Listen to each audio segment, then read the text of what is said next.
बच्चों अब बात कर लेते हैं हम तीसरे न्यूमेरिकल की। देखो तीसरा न्यूमेरिकल क्या है, आपकी जो तीसरा न्यूमेरिकल दिया हुआ है वो है 250 ग्राम जल में 250 ग्राम जल में धनावेश तथा ऋणावेश की मात्रा ज्ञात कीजिए। तो धनावेश और ऋणावेश की मात्रा देखो कैसे ज्ञात करेंगे। जल की मात्रा कितनी दी हुई है 250 ग्राम।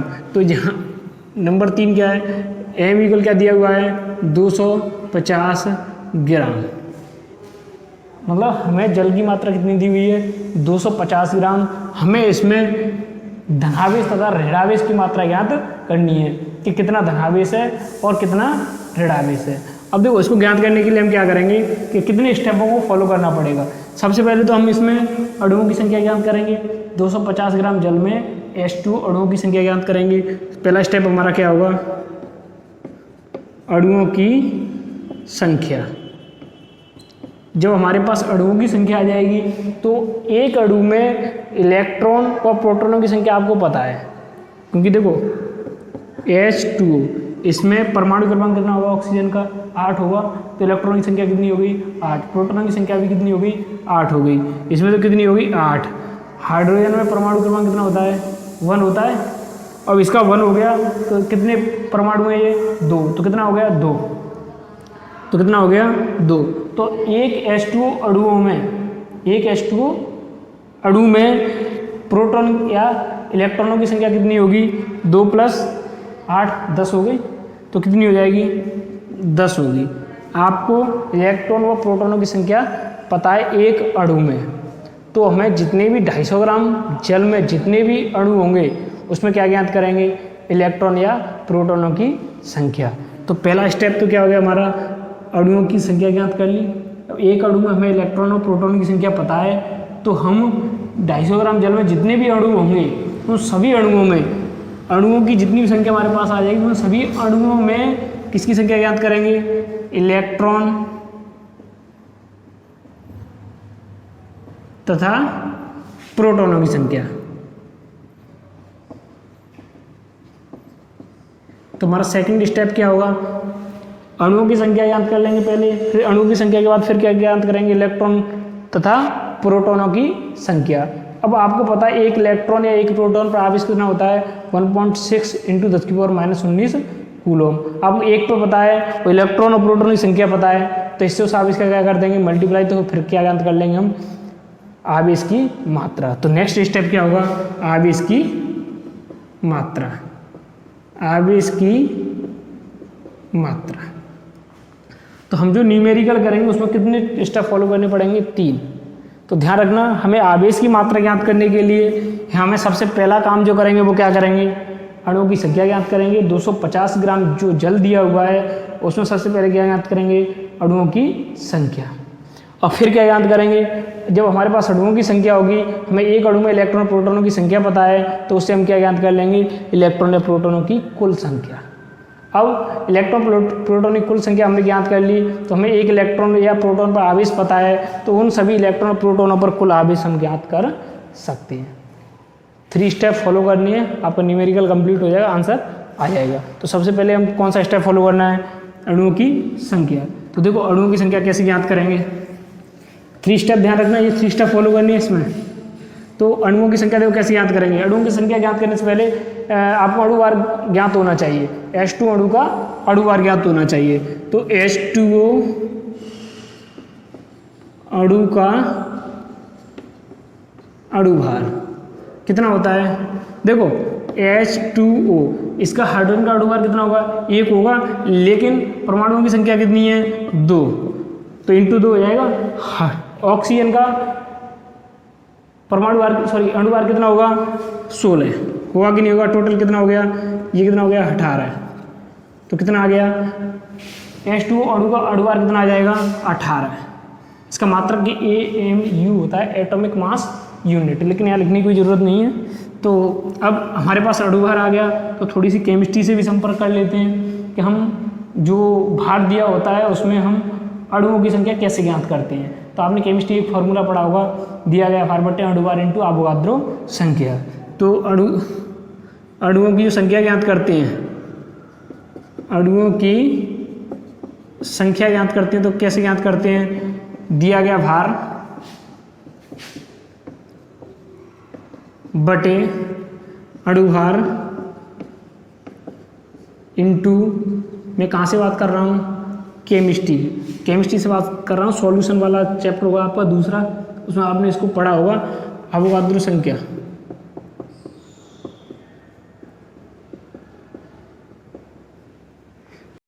तो यहाँ दिया हुआ भार कितना है, स्मॉल एम, दिया हुआ भार कितना है, स्मॉल एम। तो स्मॉल एम अपॉन अणुभार, माना कि अणुभार कितना मान लो कैपिटल एम, तो ये क्या हो जाएगा कैपिटल एम इंटू एन, ए क्या हो गई अवोगाद्रो संख्या। तो हमारे पास एक फॉर्मूला आ गया, तो capital M sorry small M upon capital M into N A. यहाँ एन ए क्या है अवोगाद्रो संख्या। अब यहाँ भी आप कैपिटल एम लिख दो, क्योंकि ये क्या है H2 अणु का अणुभार है। अब यहाँ 250 ग्राम जल में बात कर लेते हैं। 250 ग्राम जल में कितने अणु होंगे, तो पर्टिकुलर बात कर लो। 250 ग्राम जल में अणुओं की संख्या कितनी होगी। अब हमें ये अणुओं की संख्या दी हुई है, इसको किससे व्यक्त कर लो, कैपिटल एन से। अब हम पर्टिकुलर बात करें 250 ग्राम जल की, तो हमें क्या रखनी है, यहाँ केवल मान रखने हैं। तो यहाँ कैपिटल एन इक्वल कितना हो जाएगा, देखो स्मॉल एम कितना है 250, दिया गया भार कितना है 250 बटे अणुभार कितना है 18। अरे अणुभार कितना है 18 है या नहीं है। अब इंटू अवोगाद्रो संख्या कितनी है 6.02 इंटू 10 की पावर 23। तो हमारे पास ये क्या आ गई अणुओं की संख्या। तो मैंने पहला स्टेप क्या बताया था, 250 ग्राम में जल के अणुओं की संख्या ज्ञात करनी है। अब नेक्स्ट स्टेप क्या है, हमें इलेक्ट्रॉनों की संख्या ज्ञात करनी है या प्रोटॉनों की संख्या। इलेक्ट्रॉनों की संख्या ज्ञात कर लो तो आप प्रोटॉनों की भी संख्या आएगी, क्योंकि दोनों की संख्या समान होती है। इलेक्ट्रॉन प्रोटॉनों की संख्या कैसी होती है, समान होती है। तो यहाँ इलेक्ट्रॉनों की संख्या ज्ञात कर लो या प्रोटॉनों की संख्या ज्ञात कर लो। तो अब एक बात बताओ कि अणुओं की संख्या हमारे पास ये टोटल, हम इसको कैलकुलेट करेंगे तो क्या आ जाएगी हमारे पास अणुओं की संख्या। आपको पता है एक अणु में इलेक्ट्रॉन या प्रोटॉन की संख्या कितनी होती है, H2 अणु है। हाइड्रोजन में एक हाइड्रोजन में इलेक्ट्रॉन कितना होगा, एक होगा। 2 में कितना हो गया इंटू 2 प्लस ऑक्सीजन में इलेक्ट्रॉन कितना होता है, परमाणु क्रमांक कितना होता है ऑक्सीजन का 8 होगा। तो ये कितना हो गया 8, कितना हो गया 10 हो गया कि नहीं हो गया। अरे 10 होगा, 8 प्लस 2 10 हो गया। तो 10 क्या होगी यहाँ इलेक्ट्रॉन या प्रोटॉनों की संख्या, एक अणु में इलेक्ट्रॉन या प्रोटॉनों की संख्या। हमारे पास अणु कितनी है, ये इसको कैलकुलेट करके जो राशि आएगी इतनी हमारे पास क्या है अणु में। अब हम इसके साथ 10 का क्या कर देंगे, मल्टीप्लाई कर देंगे, तो हमारे पास इलेक्ट्रॉन या प्रोटॉनों की संख्या आ जाएगी। आएगी कि नहीं आएगी, तो आप लिख सकते हो यहाँ, चूंकि क्या लिखोगे, एक H2 अणु में, एक H2O अणु में इलेक्ट्रॉन या प्रोटॉनों की संख्या, इलेक्ट्रॉन या प्रोटॉनों की संख्या कितनी होगी, इक्वल 10 है। कितनी है, इलेक्ट्रॉन प्रोटॉनों की संख्या कितनी है 10। अब इसलिए हम कितने अणुओं की बात करेंगे, ये अणु जितने भी कैलकुलेट करके आएंगे, जिसको मैंने एन से व्यक्त कर दिया, तो डायरेक्ट मैं एन लिख सकता हूँ कि नहीं। अरे मैंने इसको एन से रिप्रेजेंट किया, इसका एन जो मान आएगा वो एन के बराबर आएगा। तो मैं यहाँ इतनी बड़ी राशि न लिख करके केवल एन लिख देता हूँ यहाँ, ठीक है। तो यहाँ एन H2O अणुओं में इलेक्ट्रॉन या प्रोटॉनों की संख्या, इसको मैं किससे व्यक्त कर लूँ, स्मॉल एन से कर लेता हूँ। माना कि स्मॉल एन हो गई, कितनी हो जाएगी 10 इंटू, अब देखो 10 इंटू अणुओं की संख्या कितनी हो जाएगी एन। तो ये क्या हो गई 10 एन क्या आ गई, इलेक्ट्रॉन या प्रोटॉनों की संख्या आ गई कि नहीं आ गई। अब नेक्स्ट स्टेप क्या था, हमारे पास इलेक्ट्रॉन प्रोटॉनों की संख्या आ गई। फिर जस्ट बाद वाला स्टेप कौन सा था, आवेश ज्ञात करना, कुल आवेश। तो जब हम कुल आवेश ज्ञात करेंगे तो क्या करेंगे, एक इलेक्ट्रॉन पर उपस्थित आवेश का जितने भी हमारे पास इलेक्ट्रॉन है उसे मल्टीप्लाई कर देंगे, तो यहाँ हमारे पास इलेक्ट्रॉनों की संख्या कितनी है 10 n है या नहीं है। और एक इलेक्ट्रॉन उपस्थित आवेश 1.6 इंटू 10⁻⁻19 कूलम। इसका हम इसके साथ क्या कर देंगे मल्टीप्लाई। तब हम यहाँ क्या लिख सकते हैं, तब 250 ग्राम जल में कुल आवेश कितना हो जाएगा, Q इक्वल हो जाएगा स्मॉल n e, और Q इक्वल यहाँ स्मॉल n क्या है 10 कैपिटल N e, और Q इक्वल यहाँ कितना आ जाएगा 10 इंटू कैपिटल N क्या है, देखो ये इसको कैलकुलेट करना पड़ेगा, यहाँ रख दो, या तो यहीं कैलकुलेशन कर दो या यहीं रख दो, इसको सीधा का सीधा उठा के रख दो यार, तो कितना आ जाएगा 250/18 इंटू 6.02 इंटू 23। अब n का मान हो गया, e का मान कितना होता है 1.6 इंटू 10⁻19। यहाँ तक समझ में आ गया कि नहीं। अब इसको कैलकुलेट कर लेना, काट पीट लेना, मान कितना आ गया इसका 1.33, Q इक्वल 1.33 इंटू 10⁻7 कितना आएगा 1.33 इंटू 10⁻7। इसको स्पष्ट लिख लो उधर, यहाँ Q इक्वल कितना आ जाएगा, या नीचे तक दिख रहा है क्या, दिख रहा है, तो 1.33 इंटू 10⁻7। यहाँ तक समझ में आ गया कि नहीं। तो ये इसका क्या आ गया, आंसर आ गया। आवेश है तो किस में आएगा, कूलम में आएगा। ये तो रहा तौर तरीके से कायदे कानून से आंसर निकालने का तरीका। इसको हमें एग्जाम में क्वेश्चन आएगा तो लिखना है और हमें नंबर प्राप्त हो जाएंगे। लेकिन अगर जब किसी कंपटीशन की बात करो तो कंपटीशन में क्या आप ऐसे करोगे, दिया है माना है क्योंकि इसलिए आपका इसी में टाइम निकल जाएगा, क्योंकि आपको 30 सेकंड मिलेंगे, 45 सेकंड मान लो एक क्वेश्चन को करने के लिए आपको 45 सेकंड मिलेंगे। तो आप चूंकि माना करने में रह जाओगे, तो आपको स्पीड पकड़ना आना चाहिए, न्यूमेरिकल तुरंत देखते देखते न्यूमेरिकल टूट जाए, ऐसे तरीके आना चाहिए। तो फिलहाल आप तो बोर्ड एग्जाम में नंबर लाने के लिए तो ये इसका स्क्रीनशॉट ले लो, और फिर मैं थोड़ा सा वो तरीका भी बता रहा हूँ।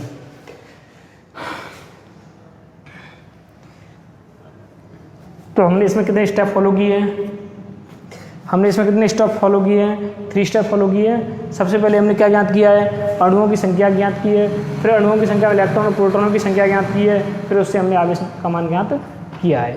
तो हमारा मान कितना आ गया 1.33 इंटू 10⁻7 कूलम। अब बात कर लेते हैं, देखो हम इसको शॉर्ट कैसे करेंगे।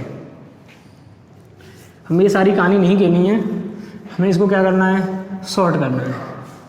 तो 250 ग्राम जल में किसकी मात्रा ज्ञात करनी है, आवेश की। तो हमें पता है कि 250 ग्राम जल में सबसे पहले क्या ज्ञात करो, वही 3 स्टेप फॉलो करनी है, बस ये थ्योरी नहीं लिखनी है। तो क्यों डायरेक्ट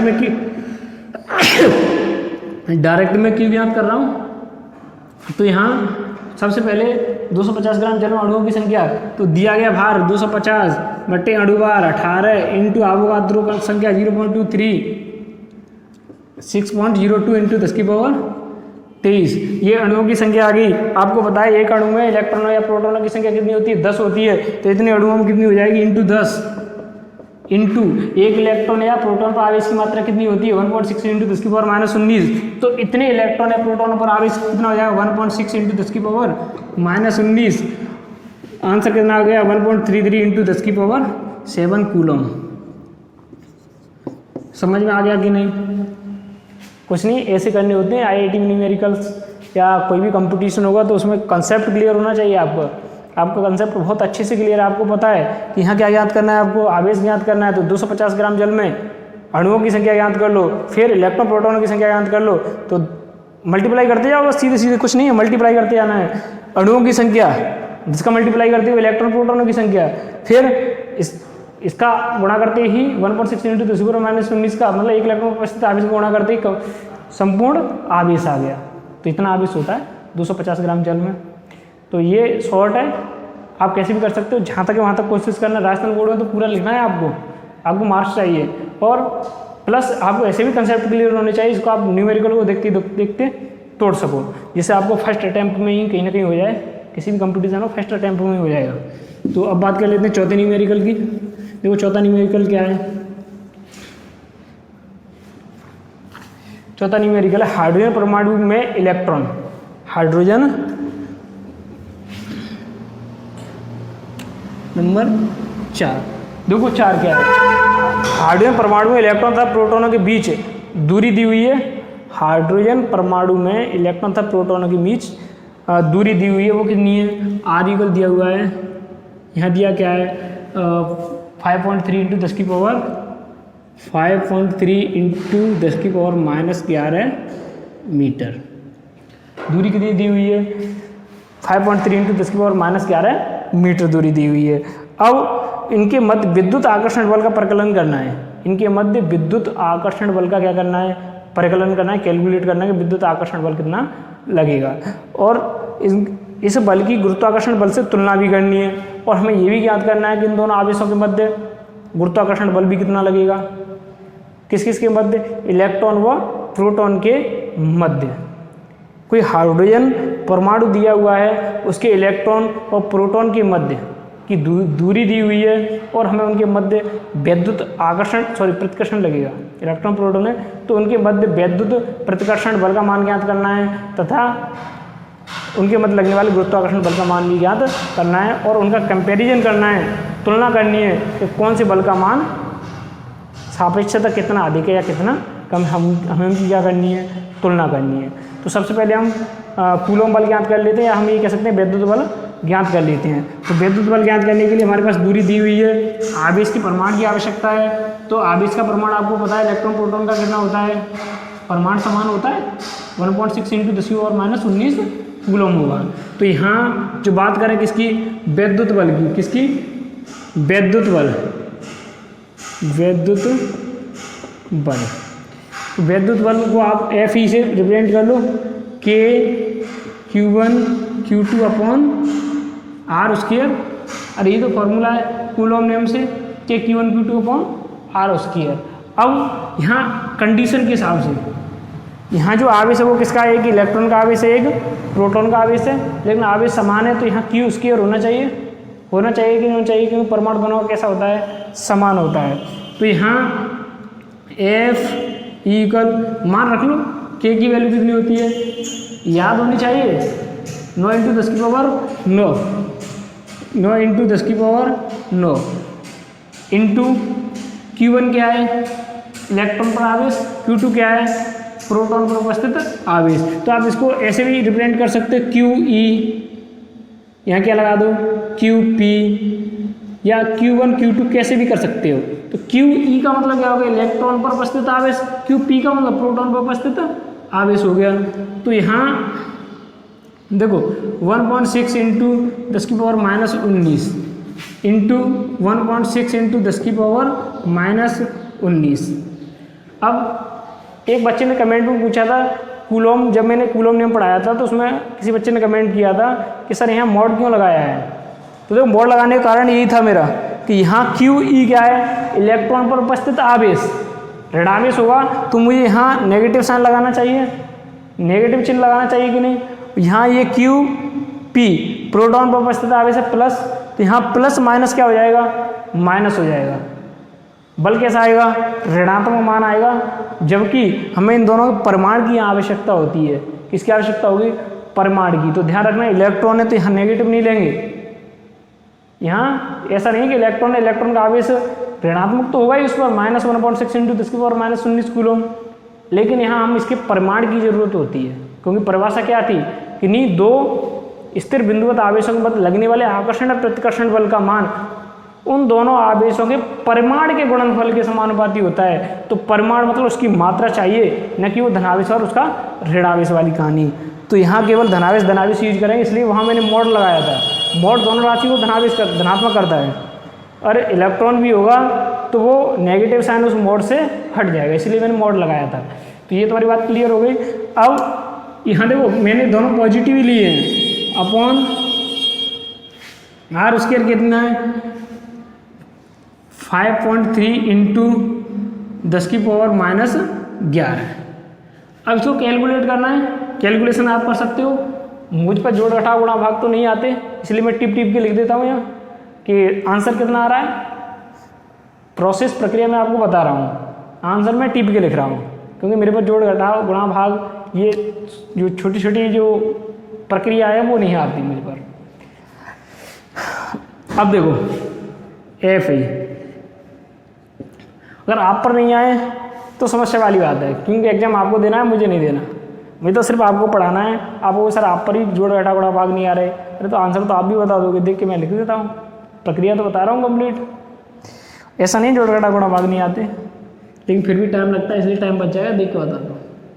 तो यहाँ कितना हो गया, कैलकुलेट करो, मैं टिप लेता हूँ जब तक, करो कैलकुलेट। 8.2 इंटू 10 की पावर -8 न्यूटन, तो 8.2 इंटू 10 की पावर -8 न्यूटन, इसको कैलकुलेट करके इतना आ जाएगा। वो आप पर यदि कैलकुलेट करना नहीं आता, इसका मतलब आप कौन सी क्लास में, 6वीं 7वीं में फेल हो या 4वीं 5वीं में, तो मुझ पर भी नहीं आता है, मैं भी फेल हो गया, 6वीं क्लास में फेल होऊंगा कभी, क्योंकि जोड़ घटाव गुणा भाग नहीं आते। चल छोड़ो ये फालतू बातें हैं। हाँ तो एफ ही कितना आ गया, 8.2 इंटू 10 की पावर -8 न्यूटन। अब बात किसकी कर लेते हैं हम, पहला हमारा क्वेश्चन कंप्लीट हो गया। सबसे विद्युत प्रतिकर्षण बल ज्ञात करना था। विद्युत प्रतिकर्षण बल आप ज्ञात कर चुके हो कूलॉम नियम से, एफ इक्वल के Q1Q2/r² होता है, फॉर्मूला लगाया, all values put in this equations, then find out solution.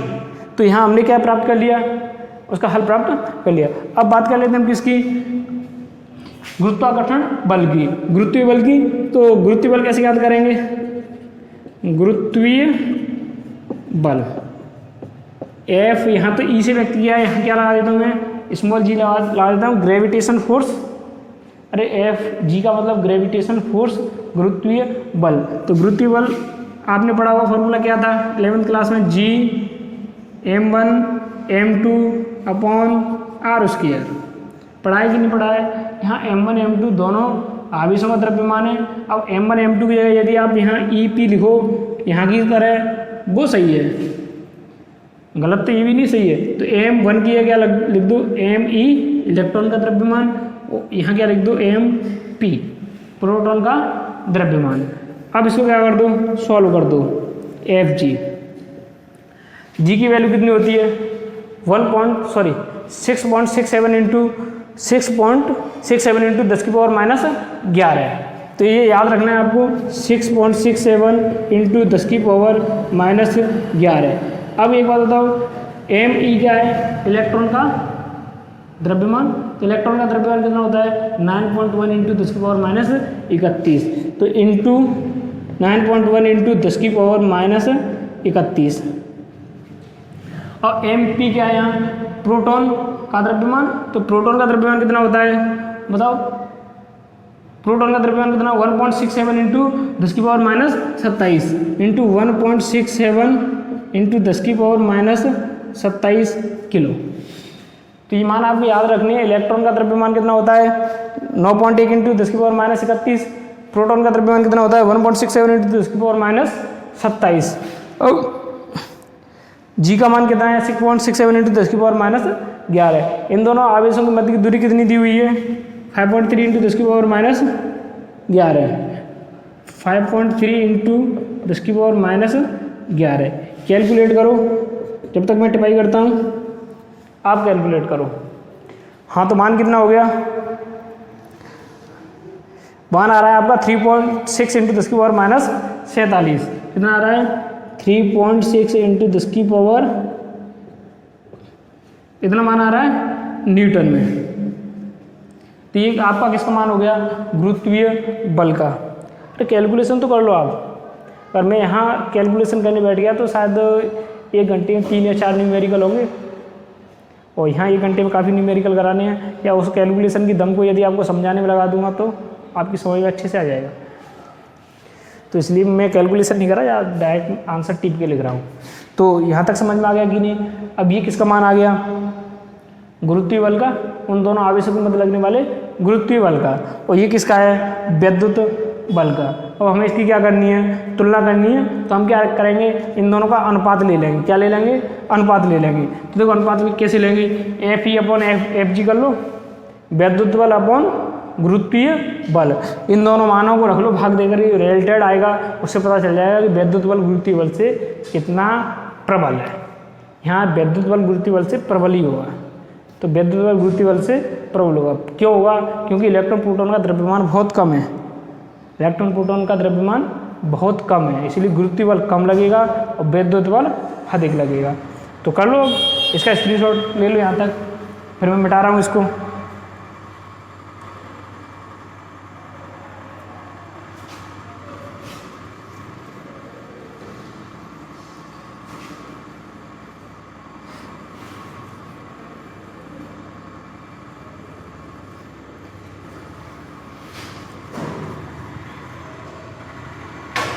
अब देखो हमें क्या करनी है, अब तुलना करनी है कि वैद्युत बल प्रबल है या गुरुत्वीय बल। हमें तुलना करनी है वैद्युत बल प्रबल है या गुरुत्वीय बल। तो तुलना करने के लिए क्या करेंगे हम, F ई वैद्युत बल ऊपर रखो, नीचे क्या रखो F जी गुरुत्वीय बल का मान रख लो। दोनों मान हमारे पास हैं, तो कितना हो जाएगा, F ई का मान कितना है 8.2 इंटू 10⁻⁸ न्यूटन अपॉन कितना हो जाएगा, इसको रख दो 3.6 इंटू 10⁻⁴7 न्यूटन। अब इसको क्या कर दो, कैलकुलेट कर दो, कितना आ जाएगा 2.27, कितना आएगा 2.27 इंटू 10⁻39, तो कितना आ जाएगा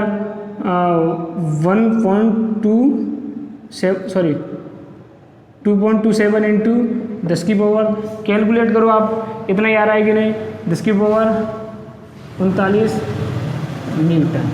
अब इसका मतलब क्या हो गया, हमने विद्युत बल में किसका भाग दिया है, गुरुत्वीय बल का। उन दोनों आवेशों के मध्य लगने वाले गुरुत्वीय बल का भाग किसमें दिया है, वैद्युत बल में। उन दोनों आवेशों के मध्य लगने वाले वैद्युत बल में। और संख्या कैसी आई है, पॉजिटिव आई है कि नहीं, 2.27 इंटू 10⁻39। अब ये जो वैल्यू है वो कैसी है, धनात्मक है या नहीं है। अब धनात्मक वैल्यू है और वो भी कैसी है, काफ़ी है 10⁻39, तो कितनी हो गई, मान बहुत अधिक है। इसका मतलब एफ ई में भाग दिया है एफ जी का, तो इसका मान अधिक होगा इससे कितने गुना, इतने गुना। ये जो मान आया है इतने गुना, इसका मतलब विद्युत बल का जो मान है उन दोनों आवेशों के मध्य इलेक्ट्रॉन तथा प्रोटॉन, हाइड्रोजन में उपस्थित इलेक्ट्रॉन तथा प्रोटॉन के मध्य लगने वाले विद्युत बल का मान गुरुत्वीय बल के मान से कितने गुना अधिक है, 2.27 इंटू 10⁻39। यहाँ तक समझ में आ गया कि नहीं। अब हम नेक्स्ट न्यूमेरिकल के बारे बच्चों अब बात कर लेते हैं 5वें न्यूमेरिकल की। तो 5वें न्यूमेरिकल क्या है, दो समान आवेश वाले दो धनायन, आवेश कैसा इन पर समान है, दो धनायन है, धन आवेश नहीं धन आयन। आयन का मतलब समझ रहे हो, यहाँ देखो H प्लस हो सकती हैं, दो समान आवेश वाले दो धनायन जिन पर आवेश समान है। धन आयन का मतलब ये हो गए, ये आयनित अवस्था में परमाणु हो गए, यहाँ He+2 हो सकता है, यहाँ कोई भी परमाणु हो सकता है, लेकिन वो कैसा है, धनावेशित है। कैसा है वो, धनायन है। कैसा है वो, धनायन। तो दो समान आवेश वाले दो धनायन परस्पर 3.7 इंटू 10⁻⁹ न्यूटन बल से प्रतिकर्षित हो रहे हैं। अब दो धनायन हैं, प्रतिकर्षित हो रहे हैं, तो समान प्रकृति के हो गए, होंगे कि नहीं होंगे। अब प्रतिकर्षण बल इतना लग रहा है, जबकि उनके मध्य की दूरी 5 एंगस्ट्रॉम दी हुई है। तब हमें ज्ञात करना है प्रत्येक आयन में सामान्य अवस्था की तुलना में कितने इलेक्ट्रॉन कम है। प्रत्येक आयन में सामान्य अवस्था में, सामान्य अवस्था का मतलब जब ये आयनित नहीं था।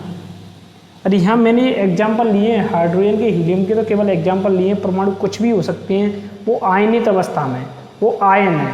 अब यहाँ सामान्य अवस्था मतलब जो पहले इन पर, अब इन पर आवेश से इलेक्ट्रॉन निकल गए हैं, क्यों धनायन है तो इसका मतलब इलेक्ट्रॉन बाहर निकल गए हैं, तो वो कितने इलेक्ट्रॉन निकले हैं, अर्थात हम ये कह सकते हैं इसमें इलेक्ट्रॉन कितने कम हो गए, वो संख्या हमें ज्ञात करनी है। तो हम यहाँ इलेक्ट्रॉन कितने कम हो गए, इसे ज्ञात करने से पहले हम यहाँ आवेश ज्ञात करना पड़ेगा कि आवेश कितना है। हम कैसे ज्ञात कर सकते हैं, क्योंकि यहाँ हमें दूरी दी हुई है, दो आवेशों के मध्य बल दिया हुआ है, तो हम कूलम नियम से हम यहाँ आवेश ज्ञात कर सकते हैं। और जब आवेश ज्ञात हो जाए तो क्वांटिटी करंट से एक फॉर्मूला आया था, उससे हम क्या ज्ञात कर सकते हैं, जो इलेक्ट्रॉन कम हुए हैं, या हम ये कह सकते हैं इलेक्ट्रॉनों की संख्या ज्ञात कर सकते हैं। तो इसमें दो स्टेप हैं। पहला स्टेप कौन सा है, कूलम नियम से आवेश ज्ञात करो। क्या ज्ञात करो, कूलम नियम से आवेश। फिर क्या ज्ञात करो आप, इलेक्ट्रॉनों की संख्या। फिर हम क्या ज्ञात करेंगे, इलेक्ट्रॉनों की संख्या।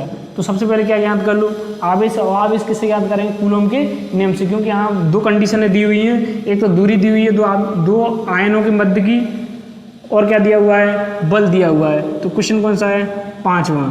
देखो F इक्वल कितना दिया हुआ है, 3.7 इंटू कितना है, 3.7 इंटू 10⁻⁹ न्यूटन। ये तो क्या दिया हुआ है, वो दो आयन है उनके मध्य लगने वाला बल है। अब इसके बाद में और क्या दी हुई है, दूरी। R का मान दिया हुआ है कितने एंगस्ट्रॉम है, 5 एंगस्ट्रॉम। 5 एंगस्ट्रॉम, इसको आप मीटर में भी कन्वर्ट कर सकते हो। एंगस्ट्रॉम को मीटर में कन्वर्ट करेंगे तो क्या करेंगे, 5 इंटू 10⁻⁻10 मीटर। अरे ये तो आपने 11th क्लास में पढ़ा होगा, 10th में तो नहीं है।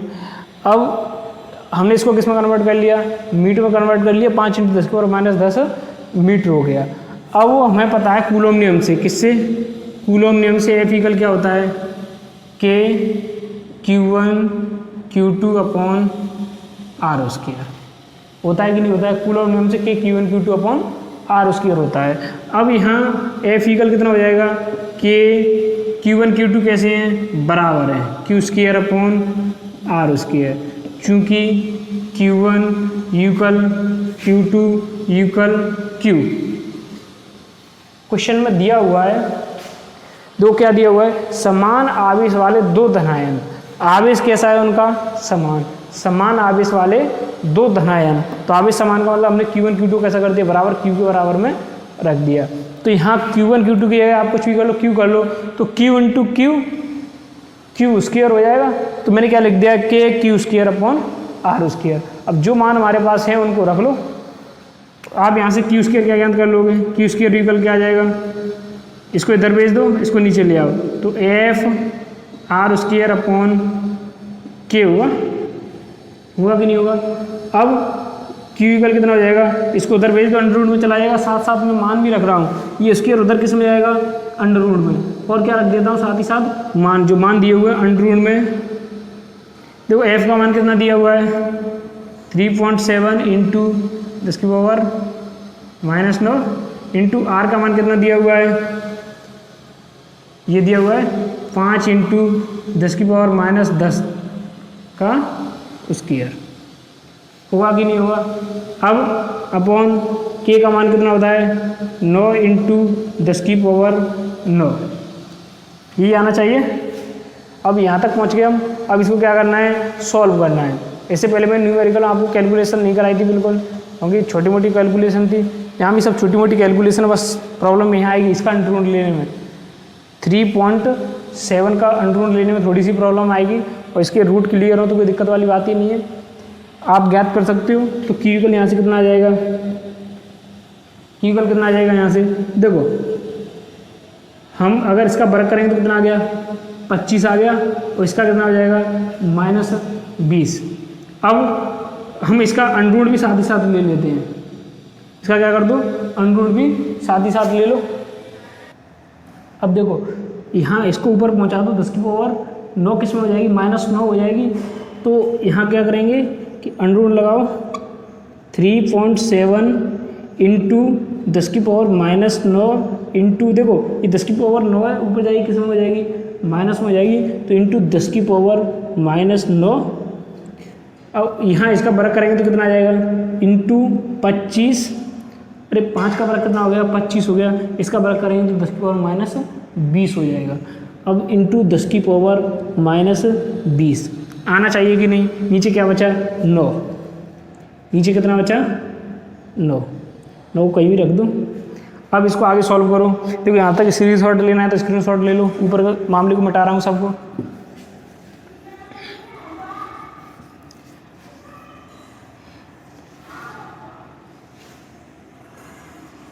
अब घातों को देखो, घातों का इंतजाम करो। 10 की पावर -9 है, 10 की पावर -9 कितने हो गए, दोनों जुड़ जाएंगे।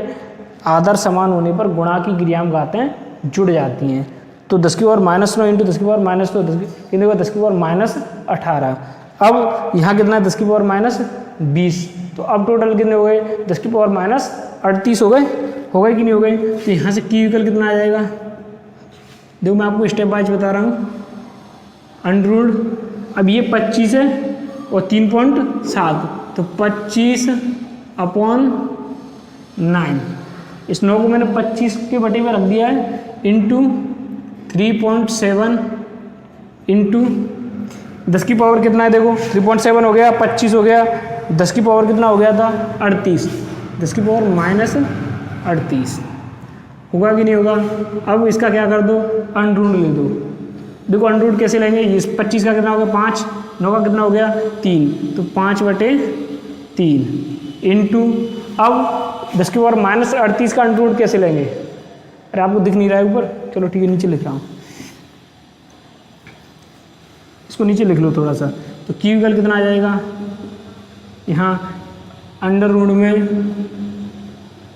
दिख रहा है कि नहीं, अंडर रूट में 25/9 इंटू 3.7 इंटू, अभी कितना हो गया 10 की पावर 38, 10 की पावर -38, यहाँ तक हो गया। देखो 25 के बटे में कितना लिख दिया 9 आ गया, इंटू 3.7 इंटू 10 की पावर -38। देखो बच्चों यहाँ हमें क्या करना है कि इसका अंडर रूट लेना है। तो अंडर रूट कैसे लेंगे, 10 की पावर -38, अंडर रूट का मतलब कितनी पावर होगी 1/2, अंडर रूट का मतलब आधी पावर से होता है। तो यहाँ कितना हो जाएगा, 25 का अंडर रूट लेंगे तो 5 आ गया, 9 का लेंगे तो 3 आ गया। अब इंटू अंडर रूट 3.7 इंटू, अब देखो अभी हमने इसका अंडर रूट नहीं लिया है, इसका ले रहे हैं। तो अंडर रूट का मतलब कितना होता है, आधी पावर से होता है। तो 10 की पावर -38 की पावर 1/2, तो 38 का आधा हो जाएगा, कितना हो जाएगा, इंटू 10 की पावर -19। अब प्रॉब्लम यहाँ है कि अंडर रूट कितने का लेना है, 3.7। ये आपने 10th क्लास तक भी ऐसे अंडर रूट ज्ञात नहीं किए हैं। तो ये बड़ी समस्या है कि अंडर रूट 3.7, 3.7 का अंडर रूट कैसे ज्ञात करेंगे। तो देखो इसको भी सीख लेते हैं कि कैसे ज्ञात होगा अंडर रूट 3.7। आपने भाग विधि से अंडर रूट ज्ञात करना सीखा होगा। भाग विधि से कैसे ज्ञात करते हैं, यहाँ 3.7 रख लो। अब देखो यहाँ हमें जोड़े बनाने हैं, पॉइंट के बाद एक तो दोनों साइड चलना है, बहुत साइड, एक तो आगे भी आना है, एक पीछे भी आना है। तो आगे भी जोड़े बनाने हैं और पीछे भी जोड़े बनाने हैं। आपने ऐसे भाग विधि से अंडर रूट ज्ञात किया होगा, तो वही भाग विधि में यहाँ अपना रहा हूँ, लेकिन ये दशमलव संख्या के लिए। अब देखो यहाँ पीछे जाएंगे, पहले आगे चलो, पॉइंट से हम कहाँ जा रहे हैं, आगे। तो ये एक जोड़ा बन गया, हालांकि जोड़े 2 के होंगे, लेकिन यहाँ एक ही है तो एक ही सिंगल ही रखेंगे। तो हम यहाँ 0 नहीं बढ़ा सकते, क्योंकि पॉइंट से आगे वाली संख्या में अगर 0 बढ़ा दिया जाए तो संख्या परिवर्तित हो जाएगी, होगी कि नहीं होगी। अब हम कहाँ चलेंगे, पीछे की ओर। तो पीछे की ओर हमने ये जोड़ा बनाया, लेकिन ये तो एक ही रह गया, तो हम 0 बढ़ा लेंगे तो संख्या पर कोई फर्क पड़ेगा क्या। अरे पॉइंट के बाद अगर 0 लगा लिया जाए तो संख्या पर कोई प्रभाव नहीं पड़ेगा। तो हम एक 0 लगा करके हम इसको क्या कर देंगे, एक जोड़ा बना देंगे। तो 3.7 का क्या हो जाएगा, 3 पे एक तो ये हो गया और इस पर भी बार लगा दिया, मतलब एक जोड़ा ये बन गया। और यहाँ हम 0 नहीं बढ़ा सकते, इसलिए हम केवल 3 को ही सिंगल रखेंगे। अब देखो यहाँ हम 1 1 ज़्यादा समझाने की तो कोई ज़रूरत ही नहीं है, क्योंकि ये वर्गमूल है, आप ज्ञात कर चुके हो 10th क्लास में। अब 1 + 1 हो जाएगा, ये कितना हो गया 2 हो गया। यहाँ कितना आएगा 1 आएगा, कितना बचा 2 बचा, पॉइंट लग गया। अब ये कितना हो गया 2 हो गया। हमें एक यहाँ ऐसी संख्या रखनी है, इससे मल्टीप्लाई करके फिर यहाँ रखेंगे। अब यहाँ इसको कितना रख लो, इसमें से 2 बचा, इन दोनों को जोड़ करके 2 आ गया। अब इसमें से कितना आ गया 2, इसको घटाएंगे। अब इसके बाद में 70 को यहाँ रख लो, तो यहाँ क्या लगा लो पॉइंट। अब यहाँ कितना रखना है 9 रखो, यहाँ भी कितना रखो 9। 9 का गुणा 29 से करना है, कितना आ गया 1 8 हाथ में चला गया, 9 दूनी 18, 18 8 26 हो गए। यहाँ 9 ऐड करना है, प्लस करो, कितना आ गया, यहाँ कितना बचे 9 बचा। अब देखो यहाँ 2 0 और बढ़ानी पड़ेगी, क्योंकि यहाँ कितना है 9, तो यहाँ 2 जीरो का एक पेयर फिर नीचे रख लो यहाँ, तो यहाँ कितना आ गया 2, इसको ऐड करो 8 3 1। अब आगे करोगे ये इतनी संख्या बहुत है 1.92, तो ये दशमलव संख्या का वर्गमूल ज्ञात करना आ गया होगा। मुझे पता है यहाँ पर ज्ञात नहीं होता क्योंकि आपने नॉर्मल वर्गमूल देखे हैं, ये दशमलव संख्या वाला आपने कभी वर्गमूल ज्ञात नहीं किया 10th क्लास तक, तो यहाँ तक ये समझ में आना चाहिए। प्रोसीजर आपको पता है इसलिए मैंने स्पीड में बताया है। तो 1.92 क्या आएगा अंडर 3.7 का, तो यहाँ कितना आएगा Q इक्वल कितना हो जाएगा 5/3 इंटू 1.92 इंटू 10 की पावर -19। अब आप इजीली कैलकुलेट कर सकते हो, कितना आ गया 3.2 इंटू 10 की पावर -19 कूलम, 3.2 इंटू 10 की पावर -19 कूलम, इतना ही मान आएगा। अब हमारे पास आवेश आ गया, हमें क्या ज्ञात करना है इलेक्ट्रॉनों की संख्या। तो मैंने आपको एक नियम पढ़ाया था इलेक्ट्रॉनों के गुणधर्म में, इलेक्ट्रॉन आवेशों का क्वांटीकरण। तो आवेशों के क्वांटीकरण में आपने क्या पढ़ा था, Q इक्वल क्या है Ne, Q इक्वल क्या पढ़ा था Ne, जहाँ N क्या है इलेक्ट्रॉनों की संख्या। तो इलेक्ट्रॉनों की संख्या ज्ञात करनी है हमें, तो N इक्वल क्या हो जाएगा Q/E। Q की वैल्यू आप ज्ञात कर चुके हो, तो Q की वैल्यू यहाँ रख दो। E का मान आपको पता है कितना होता है 1.6 इंटू 10 की पावर -19, तो कितना आ जाएगा, इसका मान आप ज्ञात कर चुके हो 3.2 इंटू 10 की पावर -19 कूलम अपॉन यहाँ जहाँ ये क्या है एक इलेक्ट्रॉन पर उपस्थित आवेश, एक इलेक्ट्रॉन पर उपस्थित आवेश का मान कितना होगा 1.6 इंटू 10 की पावर -19 कूलम, कितना आ गया 2 इलेक्ट्रॉन। कितने इलेक्ट्रॉन आ गए 2 इलेक्ट्रॉन। तो हम क्या कह सकते हैं जो आयन है उसमें कितने इलेक्ट्रॉनों की कमी है 2 इलेक्ट्रॉनों की। तो यहाँ तक ये समझ में आ गया हो, स्क्रीनशॉट ले लो।